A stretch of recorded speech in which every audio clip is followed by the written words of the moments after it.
Assalamu alaikum wa rahmatullahi wa barakatuh, my dear friends and viewers of IQRA TV. Welcome to another program of Real Talk. I hope you've had a wonderful week. We have been out and about this week, and later on, inshallah, in the next few weeks, you'll see some of the work we've been doing.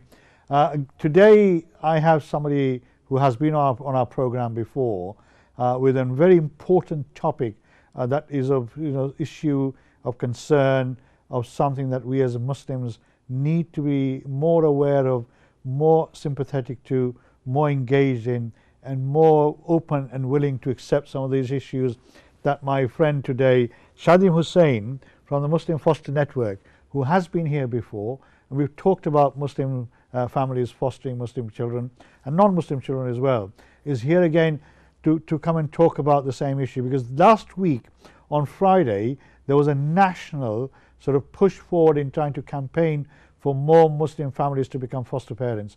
And last week a number of mosques, I think he'll tell you how much they are, mosques were involved in promoting fostering across the whole of the nation. Shadim Hussain, Assalamu alaikum wa rahmatullahi wa barakatuh. Welcome to IQRA TV and Real Talk. Wa alaikum assalam wa rahmatullahi wa barakatuh. Brother Iqbal, thank you for having me. You've been busy over the last few days, particularly since last week. I know because I saw this this poster was out last week, yes. Talking about your organization. The Muslim Foster Network obviously is a conglomerate of many sort of UN supported by the MCB, etc. Your aims and objectives are to try and bring more and more Muslim families adopting children who require family to look after them. How many families roughly do you have at the moment looking after children, not whether they're Muslim or non-Muslim? Do you have any rough idea? You mean generally across generally the UK? Across the country, yeah. It's a difficult one. If you remember, we touched on this point last time. One of the challenges that we have is that when children go into care, it's not a statutory requirement for the services to record their faith. Oh, yes. They record their ethnicity. Yeah. It's quite difficult to measure, but we did some research and assessment, and the first figure I have to share with you is that as of April 2018, based upon the government records, there was 4,250 refugee children. 4,250 refugee children. Right. Yeah, unaccompanied refugee children. Yeah. Yes. So since then it's gone up to about 4,500. Right. Okay, this is unaccompanied refugee children. Then what we typically find is that the fostering population of any city usually reflects the community that they're in. Right. Yeah. So nationally there is 80,000 children in care. Right. And we are give or take 5 or 6% of the population. So we estimate that there's in the region of about 4,000 Muslim children from the domestic population. So if you were to combine obviously the refugee population is not 100% Muslim, but we could estimate 70, maybe 80%. So rough estimate is there's somewhere between 6,000 and 7,000 Muslim children in care. My goodness. Nationally, yeah. Good gracious. And if you look at one example of Rotherham, we're doing some work to support Rotherham local authority to recruit more Muslim foster carers. In Rotherham, as of 2 weeks ago, there was 53 Muslim children in care. Sure. In Rotherham? In Rotherham. Right. And only 4 Muslim foster families available. Good gracious. Yeah. So there's a huge deficit of Muslim families massive, in fostering. Yeah. So these children, if they're not going to Muslim families, obviously they're going somewhere else. So they must be going to non-Muslim families. Correct. Or they stay in a home or environment, I presume. That's right, yeah. Right.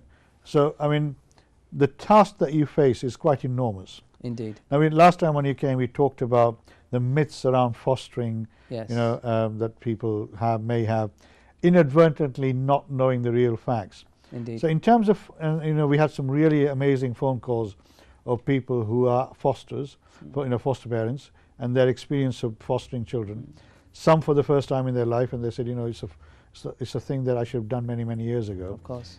In terms of the process of becoming a foster parent, can you just remind our viewers, because a lot of people may be frightened of it. Yeah, of course. Right? They're going through the various different hoops. Yeah. What are so the key processes that people have to go through? Yeah. So I mean, the first thing is to register your interest. And my recommendation is that before you register your interest, you do your research. You consider the facts and the needs of the service that you're contacting. Yeah. So individuals have the option to register their interests with an independent foster agency or with a local authority. Right. So in every part of the country, when children go into care, they are the responsibility of the local authority. Okay, so the local authority will do what they can to recruit their own foster carers. When they don't have an adequate number of foster carers to look after the children, then they would outsource to an independent foster agency. Right. Okay, so individuals who are considering this have both options, and you should weigh up your options. There's pros and benefits. There's options on both sides. Right. Yeah? Once you've registered your interest, from our side, the next step would be that. So which of the two agencies is easier to navigate through them? Are they both the same? You know, we work with both. Yeah. Right. So here in Bradford, alhamdulillah, we work with Bradford Council, we work with Rotherham Council, we work with Lewisham Council. We also work with many IPAs across the UK. Iqbal Bhai, to be honest with you, what I found is that the journey generally for people from the Muslim community seems to be a lot smoother from our experience with IFAs. Right. Okay, with, IFAs? with independent foster Independent agencies. fosters, Yeah? yep. Okay. We found that local authorities, whether it's a resource issue or whether it's a lack of engagement with the community, we find that local authorities are typically much slower to respond to inquiries. Yeah, so quite often there's complaints made about people registering their interest and not getting a call back, and there's also very many challenging questions that come up during the fostering assessment process. And what we find is that with independent agencies, usually their staff are reflective of the communities that they serve, Right. and they seem to be more culturally aware and better understand the needs of the community. Yeah. Right. So this is part of our work. For us, the agenda is to get more people into foster care by whatever means necessary, whether that be through an independent foster agency or with a local authority. Yeah. Okay. Now, the problem that we find is, firstly, people from the Muslim community, they don't spend enough time looking into what it is to become a foster carer. So they don't do the research. They don't do properly. enough research. Right. Yeah? Okay. So what are the key points that they should be looking at? Well, the first thing that they should be looking at is the fact that within the UK we live in a very diverse community. Okay, and fostering services typically, they don't always recruit foster carers to look after children of one particular faith group. Yes. Yeah? Yeah. And this is the particular challenge that people from our community will have with being recruited through local authorities.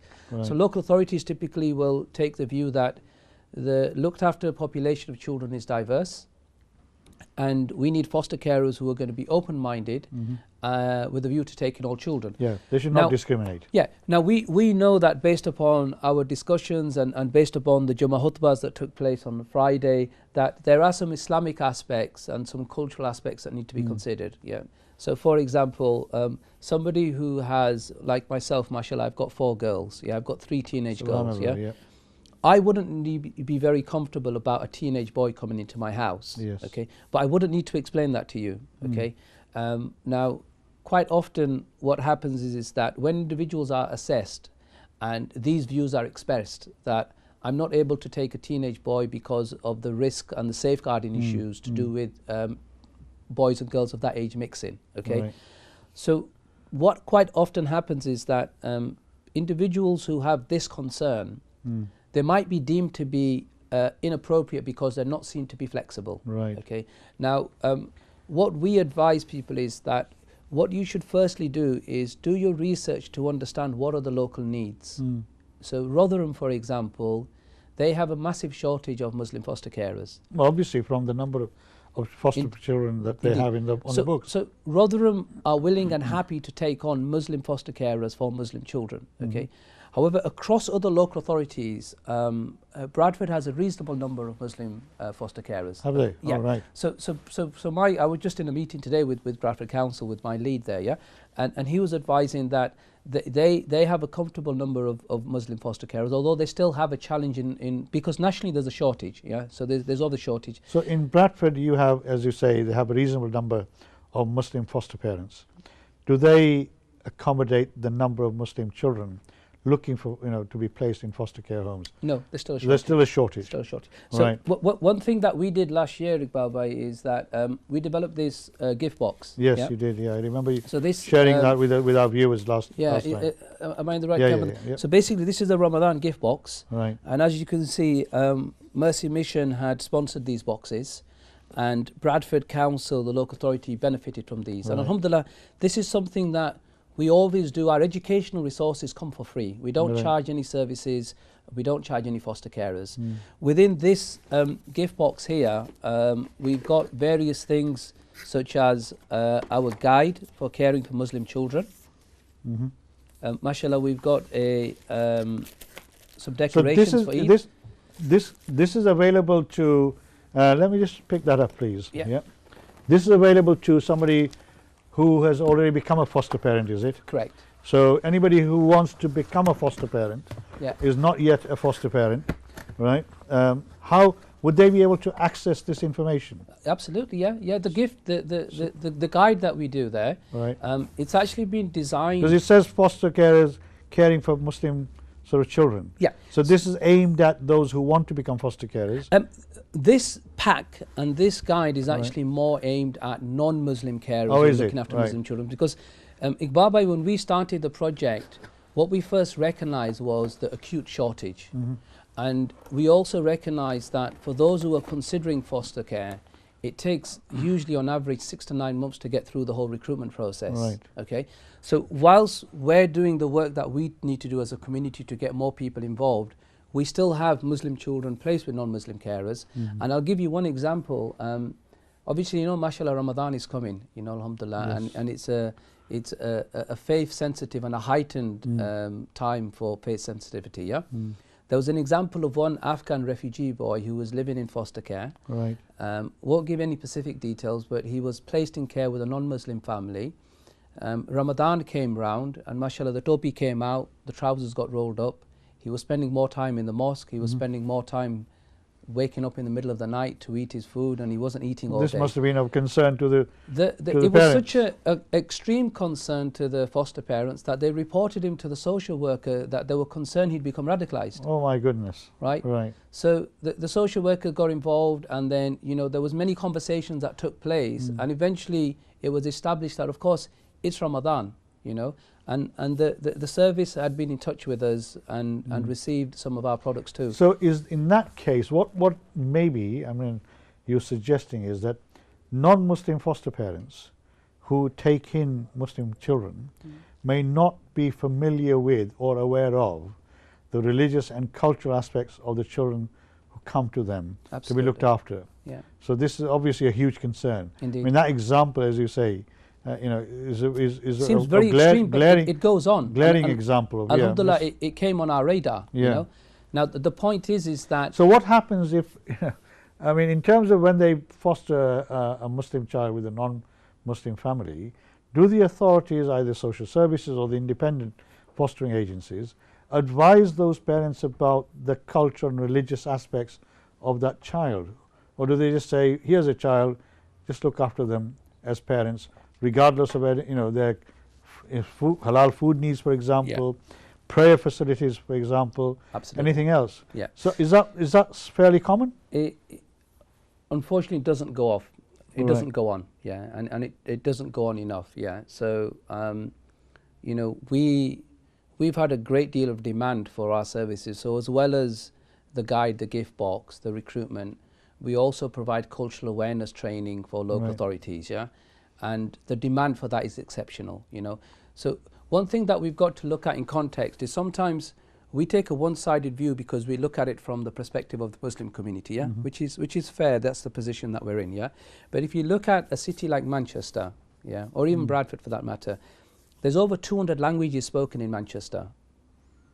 There's a hugely diverse community. The Muslim community, albeit that we're the sizable minority community, we're one aspect of the children that go into care. So if you look at it from the perspective of the local authority, the services, and their need to train and educate people, they have a diverse range of cultures. So there is cultural awareness training, but it's quite generic. It doesn't go deep enough. Now, biggest challenge that we have nationally at the moment is around refugee children. As I mentioned to you, 4,500. Just early this afternoon, I was speaking to Gloucestershire County Council. So that was one of the areas we did an event in. Yeah, Gloucestershire County Council advised that they have over 90 refugee children in care, and none of them are placed with Muslim carers. Oh my goodness, right. Yeah. So these figures are very hard hitting, but these are the realities of the challenges of the sector. Now, we can do one of two things as a community. We can point the finger at the local authorities and say, you guys are not doing enough to provide these children with appropriate placements. Right. But we should also reflect on ourselves to assess what are we doing. If the foster parents are not there, where are they going to go? And that's one of the problems, isn't it? Yeah. So I mean, your primary objective as the Muslim Foster Network, right, is to try and bring attention to people out there of the need to become foster parents. Yes. There's a huge, like as you say, 7,000 to 8,000 maybe children in this country at this moment in time who are without parents, who are in care of one sort or the other. Some, as you say, refugees, others from our own communities in this country. Just to clarify, our estimate is 6,000 to 7,000 Muslim children. Yes, the total number of children in care is around 80,000. Yeah, no, I'm talking about Muslim children. Just Muslim, so 7 to 8,000 maybe Muslim children, right? So in terms of your work, and as you say, last week you've been doing all this promotion around Jummah Khutbah prayers. So just to give some details. So how many mosques were involved in? Yes, alhamdulillah. This is the 3rd year running. Right. We're doing Foster Friday. Right. And mashallah, we get fantastic support from the Muslim Council of Britain. Right. So we did this in partnership with them, and based on the number of mosques that registered, we had around 60. Right. And mashallah, I know there's many more that didn't register but still covered that subject of fostering during the Jummah Khutbah. And it's been fantastic because, as you can imagine, some mosques have a smaller congregation of 50 to 100.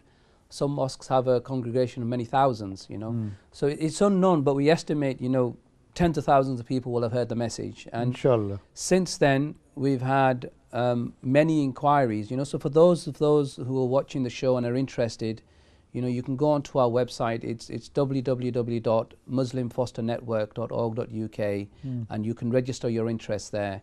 Alhamdulillah, as we saw the success and the interest following last year's Foster Friday and the previous year, what we did this year, Iqbal, if I could just share with the viewers, is we planned a number of events. Right. So Foster Friday took place on the 5th. Yep.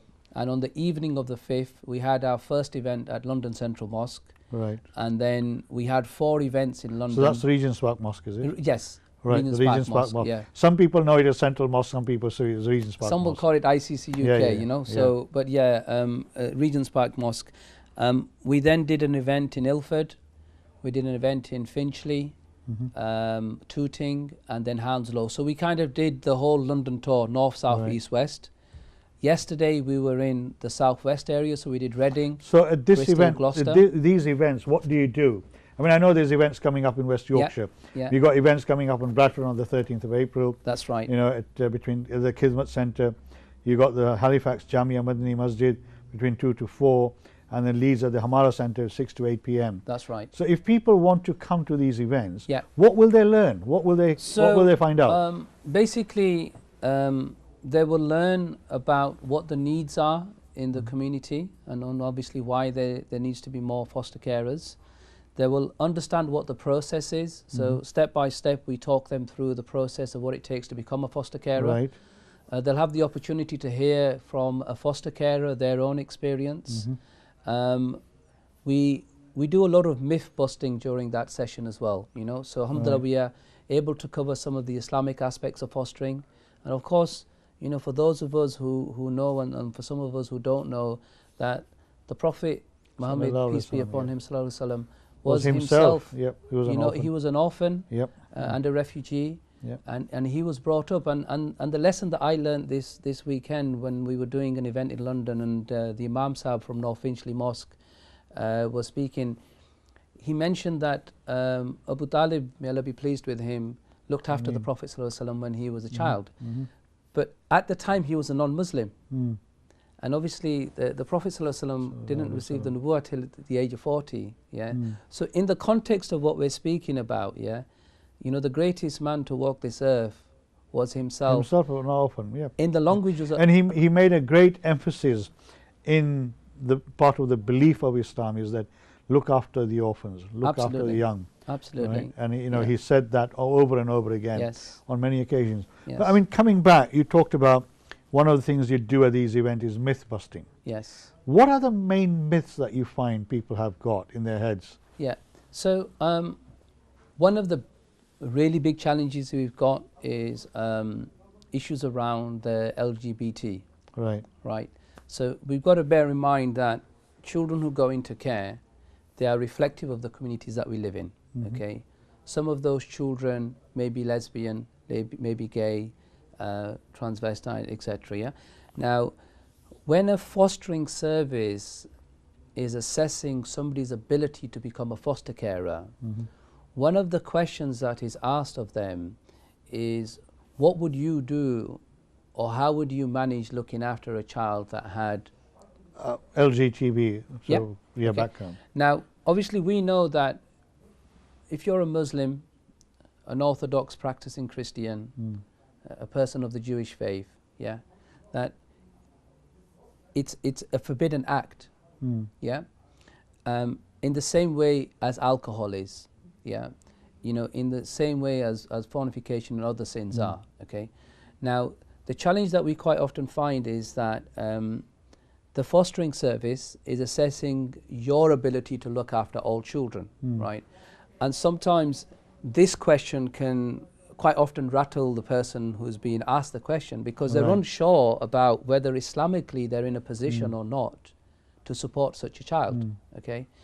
Now, the advice that we've been given is that, God forbid, if you're in that situation with your own children, yeah, or if you're in a situation with somebody else's child where you're having to support these needs, yeah, it's absolutely acceptable and okay for you to support that child for the needs that he has to live in a safe, secure home. However, what you're not able to do is promote. Right. Yeah. Now that's a key difference. Okay. So if and when you respond to the local authority or the fostering service to say, actually, sorry, no, I'm not able to do that, and this is for these reasons, for religious reasons. Yeah, you can be excluded from the process, and that goes on, yeah. So there's a sensible answer that can be provided, because sometimes somebody may give that answer not being fully knowledgeable about what do I do with this position, yeah. But I mean, this issue around LGTB, you know, obviously, you know, it's happening in schools at the moment. But in terms of fostering, do they put a great deal of emphasis on that particular issue of LGTB? Because, you know, what are the chances of a young exactly person? Look, it's Iqbal Bhai, it's one of the many questions that come up, right? Okay, because you know, in the context of what we try to do in our seminars, yeah, is to explain to foster carers that as part of your assessment process, these are the questions that will be asked of you, okay. However, it does not necessarily mean that, and the chances of you getting a child who may fit into that context, in the same way, it may be that you may not feel comfortable about supporting a child of another faith or culture, yeah. You may not be comfortable about supporting a child that has a disability. You may not be comfortable about supporting. Now, what we quite often find is, when we sort of dig deeper with this question with those who are asked of it, yeah, more often than not, it's down to a lack of understanding. Right. It's down to, well, I am from the South Asian community, this is my culture, this is my faith, this is my background. I've heard that there's a big shortage of Muslim foster carers in this scenario. This is why I'm coming forward, okay?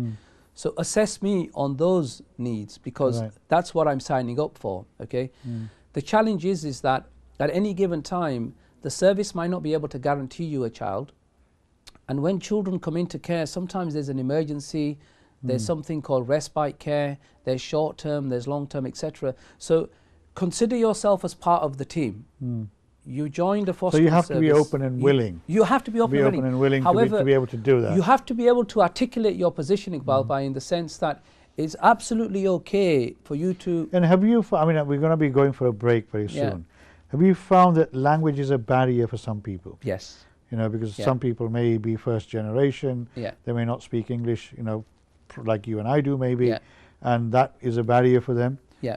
Because Yeah, that could be a huge issue as well. It's probably the, alongside the LGBT challenge, language is probably the biggest. Right. I mean, we'll come back to this, because I mean, the last time you came here, most of the, in fact, all the people who rang in Yeah. were very articulate. You know, they were sort of English, their English was absolutely fantastic. Yeah. So, you know, that was not the experience we had with the people who phoned in. I hope so far you found this really interesting and enlightening. It's a huge issue that we need as a Muslim community to start talking about and come to some terms with it. And don't go away. Inshallah, we'll come back soon. Assalamu alaikum wa rahmatullahi wa barakatuhu.